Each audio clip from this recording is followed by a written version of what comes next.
এই যে সাংবাদিক ভাইদেরকে অনেক দূর কষ্ট করে সবসময় আমাদেরকে সাহায্য করে বিভিন্ন এই অনুষ্ঠানগুলো প্রচারের জন্য আপনাদেরকে অশেষ ধন্যবাদ জানাচ্ছি।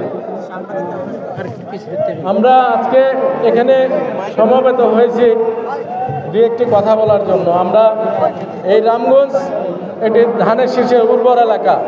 আমরা সবসময় চাই, আমাদের নেতৃবৃন্দ চায় যে আমরা এই ধানের শীষকে ভোট দিয়ে এই এলাকায় পূর্বের নাই আমাদের প্রিয় নেতা সাবেক প্রতিমন্ত্রী জিয়াউল হক জিয়া এবং আমাদের সাবেক সংসদ সদস্য নাজিমউদ্দিন আলমের যে অসমাপ্ত কাজগুলো আছে, আমাদের বিএনপি থেকে যে কোনো একজনকে নমিনেশন দিলে আমরা ওনাদের কাজগুলো সমাপ্তি করতে পারবো আমি বলে মনে করি।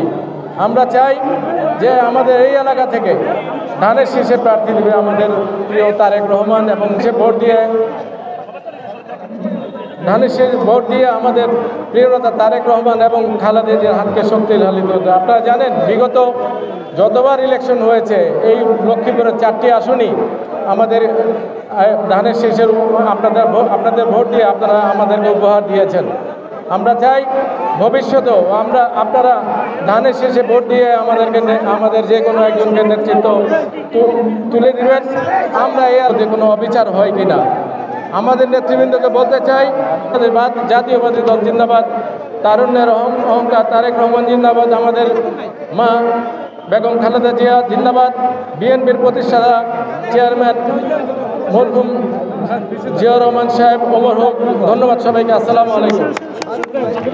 সেই কারণে যুব সমাজের উন্নয়নের জন্য, যুব সমাজকে সঠিকভাবে প্রশিক্ষিত করার জন্য আমাদের এই 23 নম্বর দফায় বাংলাদেশ জাতীয়তাবাদী দল যেভাবে ঘোষণা করেছে, এটা আমাদের রামগঞ্জের যুব সমাজের জন্য বড় উন্নয়ন বয়ে আনবে।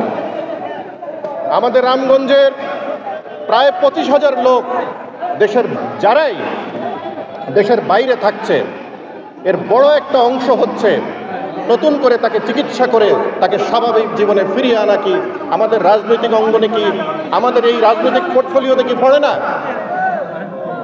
অনেক মা বোন আছে যারা চিকিৎসার অভাবে দিনে দিনে ধুকে ধুকে মরছে। স্বাস্থ্য ব্যবস্থা সবার জন্য নিশ্চিত করেছে। আমরা কয়জন এই 26 নম্বর দফা ক্ষতিগ্রস্ত নেতা আছে এখান থেকে জানি ধানের শীষ থেকে এখন বক্তব্য রাখবেন যিনি 1987 সালে রামগঞ্জ সরকারি কলেজের জিয়াকে ধারণ করেন, যারা বেগম জিয়ার আদর্শকে ধারণ করেন, যারা তারুণ্যের প্রতীক তারেক রহমানের আগামী দিনের রাজনীতি ধারণ করেন। আপনারা সিদ্ধান্ত নেবেন আমাদের এই বিএনপির ত্যাগী যারা নেতৃবৃন্দ, তাদের হাতে যেন রামগঞ্জের ধানের শীষের ঝান্ডা উঠে আসে। আমি এখন সম্মানিত সভাপতি উপস্থিত আছেন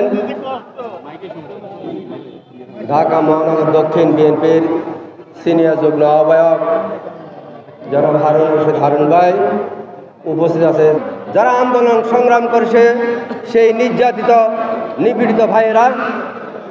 আমি আবারও সবাইকে সালাম জানাই। আসসালামু আলাইকুম রহমতুল্লাহ বারাকাতুহু।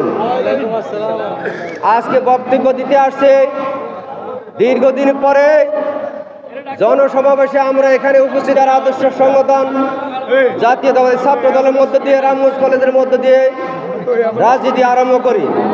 আমরা মনে করি বিশেষ করে আন্দোলন সংগ্রাম করতে গিয়ে আমাদের রামগঞ্জের 5 জন খুন হয়েছে, কাদের অপহরণ হয়েছে, গুম হয়েছে, তার লাশ এখনো পাওয়া যায় নাই। মনির খুন হয়েছে, করপড়াইনে তাকে আমরা নির্মম তাকে খুন করা হয়েছে। বাহারকে খুন করা হয়েছে। নোয়াগাঁর যুব দলের সভাপতি আবিদকে খুন করা হয়েছে এবং লক্ষ্মীপুরে 50টিরও অধিক আমাদের নেতা